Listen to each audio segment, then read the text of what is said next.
सांग मैंने 11टा बाजला 10टा 49 मुझे आसली पार्लर एपटे रोषे कर यहीटा टी भारी कष्टदायक थाए राति 11टा हेले भी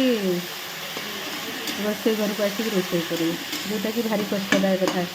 ये कांधा हाथ बथा है पार्लर इे आसिक कम कर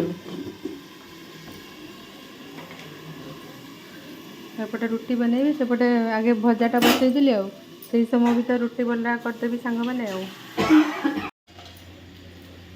सांग मैंने राति 11टारे आसिक रोषे करवा बाबूंर तो घी मरा रुटी ना हेबनी एपटे भेंडी आलू भजा चिली चिकेन किणी आनी साधा भेंडी आलू भाजी दूसरी सेपटे मम्मी डैडी पड़ी दूसरी सैला सांग मैंने मोर कम दुकान केते सब जिनस नहीं गली 500 टंकार नहीं गले समस्ते आसतु दादा दुकान नियंतु जहाँ खोजे पाइबे रास्ता कड़े सब जिनस पाइबे जगन्नाथ मंदिर सामना यहाँ दादा जगन्नाथ मंदिर को नहीं मुझे डुंगुची आ दादा दुकान को मुझे आसली मोर सामान नापी मोर तो पार्लर पूरा भिड़ थी मैं दादा दुकान को आसी मोर